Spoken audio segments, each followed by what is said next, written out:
Bonjour et bienvenue chers auditeurs dans Numérisque. Comme l'a dit Stephen Hawking, réussir à créer l'intelligence artificielle serait le plus grand événement de l'histoire de l'humanité.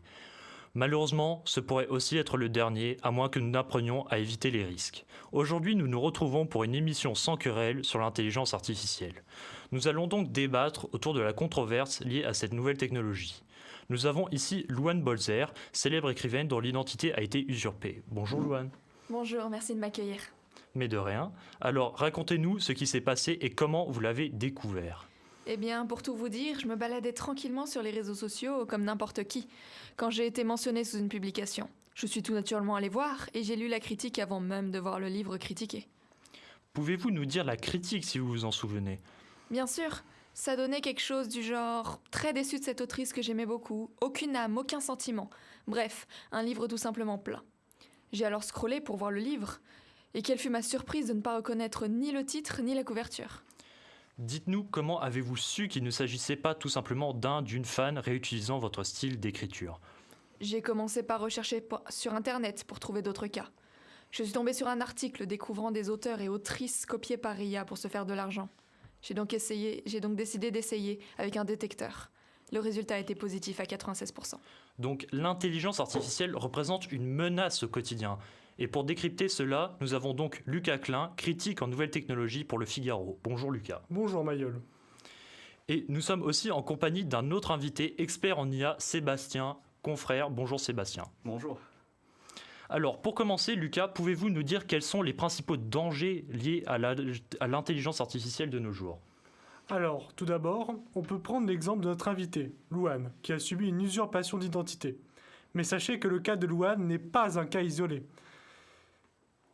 En effet, je ne sais pas si vous avez lu cet article du BFM TV à ce sujet, mais de multiples auteurs et autrices ont vu apparaître des œuvres signées de leur nom. On reconnaît bien là un des dangers du développement de l'IA, l'usurpation d'identité.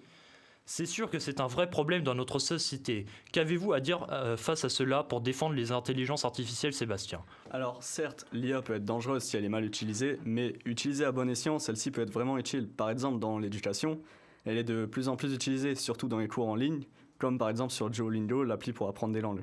Et comment l'IA est-elle utilisée dans ces cas-là ? Alors pour la faire simple, l'IA analyse des résultats après avoir fait passer des tests à des élèves et elle va adapter du coup les tests suivants selon les résultats obtenus. Ça permet du coup d'avoir des leçons adaptées à nos besoins et capacités et donc d'apprendre plus efficacement. Je suis d'accord avec vous, mais d'un autre côté, il ne faut quand même pas oublier que, aussi pratiques soient-elles, les IA, de par leur capacité qui évolue rapidement, pourraient à l'avenir voler certains métiers. Comment cela voler les métiers ? J'allais y venir. En bref, les IA sont capables de générer des images, vidéos et sons. Ainsi, certaines IA, comme Suno, peuvent fabriquer de toutes pièces des chansons et musiques. Et d'autres peuvent produire des images bluffantes basées uniquement sur des instructions. Cela pourrait donc être un risque à l'avenir pour les compositeurs, les réalisateurs et plus généralement les artistes. Je ne suis pas totalement d'accord avec vous. Certes, les IA peuvent voler du travail dans certains cas, mais parfois elle nous fait gagner un temps fou. C'est le cas par exemple de Geneviève, une responsable de contenu qui nous explique que grâce à ChatGPT, elle gagne, je cite, jusqu'à 2 à 3 heures de travail par jour, ce qui n'est pas du tout négligeable. Et en quoi ChatGPT l'aide ? En étant responsable de contenu, elle reçoit des infos qu'elle doit parfois réécrire, voire traduire, donc c'est très utile. C'est vrai que les IA peuvent constituer une véritable aide dans le quotidien. Qu'en pensez-vous, Lucas ? Je ne doute pas de l'utilité des IA, mais il ne faut quand même pas oublier que ces mêmes IA peuvent engendrer un véritable chaos. Un véritable chaos ? Vous souvenez-vous des manifestations contre la réforme des retraites ? Ces manifestations étaient déjà plutôt envenimées, et elles ont été empirées après qu'une fake news générée par IA ait été publiée où on voyait une personne âgée, ensanglantée et entourée par des CRS. Ces images ont provoqué un sentiment de révolte contre les autorités chez les manifestants. C'est comme ça que les IA peuvent provoquer un véritable chaos. Je vois. Pour finir, Sébastien, avez-vous un dernier argument en faveur de l'utilisation des IA ? Un dernier argument, dans la science, on peut par exemple parler de l'IA AlphaFold. Cette IA, elle permet de prévoir les structures et les compositions de différentes protéines, et étant donné l'importance des protéines pour le corps humain, ça ne se refuse pas. C'est bien, mais au final, cette IA vole le travail des chercheurs, puisqu'elle fait exactement la même chose, non ? C'est sûr, mais en vérité, ça facilite juste le travail des chercheurs.